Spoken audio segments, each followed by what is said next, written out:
Alappuzha കായംകുളത്തെ UDF സ്ഥാനാർത്ഥി U പ്രതിഭയ്ക്കെതിരായ അധിക്ഷേപ പരാമർശത്തിൽ നടപടിയെടുക്കാൻ ആലപ്പുഴ ജില്ലാ കളക്ടർക്ക് മുഖ്യ തെരഞ്ഞെടുപ്പ് ഓഫീസറുടെ നിർദ്ദേശം. പരാമർശം നടത്തിയ ഇർഷാദിനെതിരെ നിയമ നടപടികളുമായി മുന്നോട്ട് പോകാനാണ് LDF തീരുമാനം. അധിക്ഷേപ പരാമർശത്തിന് ശേഷവും തനിക്കെതിരെ സൈബർ ആക്രമണം തുടരുകയാണെന്ന് യു പ്രതിഭ 24നോട് പറഞ്ഞു. കാരണം ഇപ്പോൾ ഇലക്ഷൻ കമ്മീഷൻ തന്നെ സുമോട്ടോ കേസെടുത്ത ഒരു കാര്യമാണ്. പബ്ലിക്ക് കേട്ടൊരു സ്പീച്ചാണ്. ഞാൻ പറഞ്ഞല്ലോ, ആ വ്യക്തി ഉറക്കെ പറഞ്ഞു, അണികളായിട്ടുള്ള കുറേ ആളുകൾ അത് മുഖമില്ലാത്തവരാണ് സോഷ്യൽ മീഡിയ വന്ന് ഈ തെരഞ്ഞെടുപ്പിൽ ഞാൻ എന്തുമാത്രം ആക്രമണം നേരിട്ടാണ് വന്നിരിക്കുന്നതെന്നറിയോ. എൻ്റെ പൊതുജീവിതവും എൻ്റെ വ്യക്തി ജീവിതവും രണ്ടാണ്. ഇപ്പം തന്നെ വീണ്ടും വളച്ചൊടിച്ച കാര്യങ്ങളും കൊണ്ടുവരുമ്പോൾ എന്തെല്ലാം കള്ള ക്യാമ്പയിനാണ് 2 ദിവസമായിട്ട് വീണ്ടും ഇറക്കുന്നത്. LDWF തന്നെ എനിക്ക് തോന്നുന്നവർ കേസായിട്ട് മുന്നോട്ട് പോകുന്നുണ്ട്. ഇത്രയും അധികം പൊതുസമൂഹം ഏറ്റെടുത്തപ്പോൾ മാത്രമാണ് അതിനെ ഒരു സത്യസന്ധമായ ഖേദപ്രകടനമായി ഒരിക്കലും കാണാൻ കഴിയും. അതേസമയം പരാമർശം നടത്തിയ മുസ്ലിം ലീഗ് നേതാവ് മര്യാദയുടെയും സീമ ലംഘിച്ചുവെന്ന് ചാണ്ടിയുമ്മൻ 24നോട് പ്രതികരിച്ചു. അതൊക്കെ പറയുന്നത് തീർച്ചയായും ഒരു മാന്യതയുടെയും മര്യാദയുടെയും സീമയൊക്കെ ലംഘിക്കുകയാണ്. പക്ഷേ ഇതിനെക്കാട്ടി മോശമായിട്ടുള്ള ഭാഷ മറ്റുള്ളവർ ഉപയോഗിക്കുന്നുണ്ട്, മറ്റു പലരും ഉപയോഗിച്ചിട്ടുണ്ട്, എൻ്റെ സഹോദരിക്കെതിരെ ഉപയോഗിച്ചിട്ടുണ്ട്. അന്ന് ഇതൊന്നും ആരും പറഞ്ഞു കേട്ടിട്ടില്ല. പക്ഷെ ഞങ്ങളിതിനെ തീർച്ചയായിട്ടും ഏറ്റവും മോശപ്പെട്ട ഭാഷയായിട്ട് കരുതി തള്ളുന്നു. അശ്വിൻ പാലാഴി വിവരങ്ങളും ചേരുന്നു. അശ്വിൻ, അങ്ങേയറ്റം മോശം പരാമർശം ഉണ്ടാവുന്നു, അതിൽ പ്രതിഷേധം ഉണ്ടാവുന്നു, ആ നേതാവിന് നിർവ്യാജം ഖേദപ്രകടനം ഉണ്ടാവുന്നു, നേതാവിനെ പുറത്താക്കുന്നു എന്നൊക്കെ പറഞ്ഞാലും അത് അവിടെ തീരില്ല. കാര്യം എന്താണ്? ഇത് ഇലക്ഷൻ കാലമാണ്. അശ്വിൻ,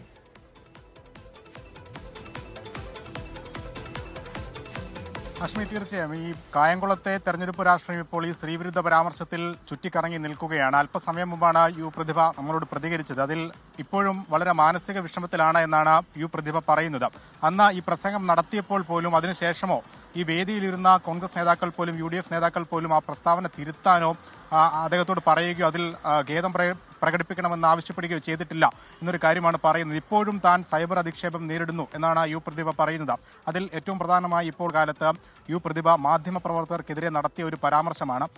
അത് യു പ്രതിഭയ്ക്കെതിരെ വാർത്ത വന്ന സാഹചര്യത്തിൽ ഇതിലും ഭേദം ശരീരം വിറ്റ് ജീവിച്ചുകൂടെ എന്ന് മാധ്യമപ്രവർത്തകരോട് ചോദിക്കുന്ന ഒരു സെൽഫി വീഡിയോ ആണ് ഇപ്പോൾ കോൺഗ്രസ് സൈബർ ഇടങ്ങളിൽ പ്രചരിപ്പിക്കുന്നത്. അത് പൂർണ്ണമായും ഇടാതെ അതിന്റെ ഒരു ഭാഗം മാത്രം പ്രചരിപ്പിച്ച് സൈബർ ആക്രമണം ഇപ്പോഴും തുടരുന്നു എന്നാണ് യു പ്രതിഭയുടെ പരാതി. ഒപ്പം ഇപ്പോൾ ഇതാ തെരഞ്ഞെടുപ്പ് കമ്മീഷൻ സ്വമേധയത്തിൽ കേസെടുത്തിരിക്കുന്നു. 1 മണിക്ക് മുമ്പ് അടിയന്തര റിപ്പോർട്ട് നൽകാൻ ജില്ലാ കളക്ടർക്ക് നിർദ്ദേശം നൽകിയിട്ടുണ്ട്. അതിനുശേഷം ഈ പ്രസ്താവന നടത്തിയ ആൾക്കെതിരെയും ഒപ്പം UDF-നെതിരെയും ഒരുപക്ഷെ നടപടിക്കുള്ള സാധ്യതകൾ വളരെ കൂടുതലാണ്. എന്തായാലും വലിയ പ്രതിഷേധത്തിലേക്ക് കൂടി LDF ക്യാമ്പ് കടക്കുകയാണ്. ഇന്നിപ്പോൾ CS സുജാതയുടെ നേതൃത്വത്തിൽ ദേശീയ മഹിളാ അസോസിയേഷൻ ഇപ്പോൾ അല്പസമയത്തിനുള്ളിൽ കായംകുളം നഗരത്തിൽ ഒരു പ്രതിഷേധ പ്രകടനം നടത്തുകയാണ്. അതിനിടെയാണ് നിയമ നടപടികളുമായി മുന്നോട്ട് പോകാനുള്ള തീരുമാനം. കായംകുളം പോലീസ് സ്റ്റേഷനിലൊപ്പം തെരഞ്ഞെടുപ്പ് കമ്മീഷനിൽ വ്യത്യസ്തമായ ഒരു പരാതി കൂടി നിലവിൽ സ്വമേധയാ കേസെടുത്തെങ്കിൽ പോലും രേഖാമൂലം ഒരു പരാതി കൂടി നൽകാൻ ഒരുങ്ങുകയാണ് യു പ്രതിഭ.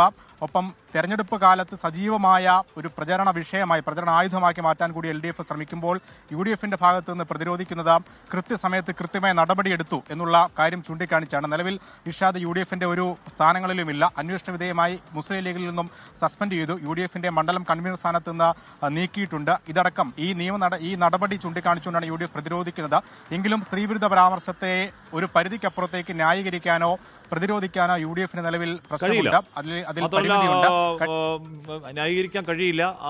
കഴിയാത്ത പരാമർശമാണ് അത് ആർക്കെതിരെ ഉണ്ടായാലും. നേരത്തെ അശ്വിൻ പറഞ്ഞ ഈ യു പ്രതിഭയുടെ ഒരു സ്ത്രീവിരുദ്ധ പരാമർശം ഉണ്ടായിരുന്നു. അത് MLA-യുടെ മകനെതിരെ ഉണ്ടായ കേസിന്റെ സമയത്തായിരുന്നില്ല. അതിന് മുമ്പ് കൂടുകാലത്ത് DYFI MLA വാക്പൂരിന്റെ വാർത്ത കൊടുത്തപ്പോഴായിരുന്നു. അന്ന് ഏതെങ്കിലും തരത്തിൽ കട്ട് ചെയ്തിടുന്നൊന്നും അല്ല കേട്ടോ അശ്വിൻ. അന്ന് MLA പറഞ്ഞത് മാധ്യമപ്രവർത്തകർ ഇതിലും ഭേദം ശരീരം വിറ്റ് ജീവിക്കുന്നതാണ്. അതാണായാലും പെണ്ണായാലും തെരുവിൽ ശരീരം വിറ്റ് ജീവിക്കുന്ന സ്ത്രീകളുടെ കാല് കഴുകി വെള്ളം കുടിക്കുന്നതാണ് മാധ്യമപ്രവർത്തകർ പോകുന്നതിനേക്കാൾ നല്ലത്. അതാരും കട്ട് ചെയ്തിട്ടൊന്നുമല്ല. അത് MLA പറഞ്ഞത് തന്നെയാണ്. അത് കഠിനമായ സ്ത്രീവിരുദ്ധ പരാമർശമായിരുന്നു. അതിന് അങ്ങനെ ഈ പറയുന്ന പോലെ വലിയ ഖേദപ്രകടനം ഉണ്ടായതുമില്ല. അത് പക്ഷേ ഈ സമയത്ത് ഇക്വേറ്റ് ചെയ്ത് പറയേണ്ടതല്ല എങ്കിൽ കൂടിയും MLA-യുടെയും സ്ത്രീവിരുദ്ധ വാക്കുകൾ കേരളം കേട്ടതാണ്. മാധ്യമപ്രവർത്തകരിൽ പലരും വേദനിച്ചതാണെന്ന് അശ്വിൻ.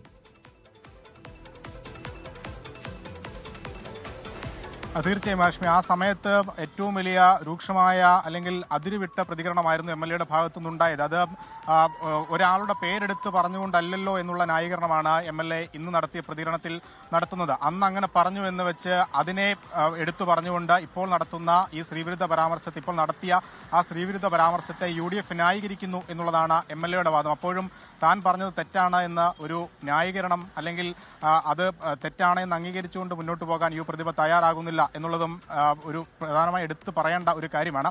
എന്തായാലും നിലവിൽ MLA അതിൽ കൃത്യമായ രീതിയിൽ യു പ്രതിഭ ഒരു മറുപടി പറയാൻ തയ്യാറാകുന്നില്ല. ആ പ്രചരണം ഇപ്പോൾ തനിക്കെതിരായ സൈബർ ആക്രമണത്തിന് വേണ്ടി ഉപയോഗിക്കുന്നു എന്നുള്ള നിലയിൽ അതിനെ മാറ്റുകയാണ് യു പ്രതിഭ ചെയ്യുന്നത്. എന്തായാലും അതിപ്പോൾ സജീവമായി യു പ്രതിഭയ്ക്കെതിരെ എല്ലാ കോണുകളിലും സജീവമായി തന്നെ ആ വീഡിയോ പ്രചരിക്കുന്നുണ്ട്.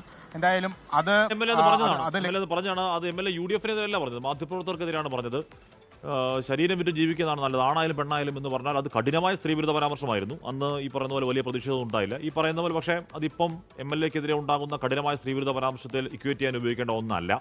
അത് മാധ്യമപ്രവർത്തകർക്ക് അന്ന് കുറേയധികം വനിതാ മാധ്യമപ്രവർത്തകർക്ക് വേദനിച്ച സംഭവമാണെങ്കിൽ കൂടിയും ഇപ്പോൾ MLAക്ക് ഉണ്ടാകുന്ന ഈ നടപടി, ഈ പറയുന്ന പരാമർശത്തിൽ കടുത്ത പ്രതിഷേധം ഒരിക്കൽ കൂടി രേഖപ്പെടുത്തുകയാണ്. ഇതൊന്നും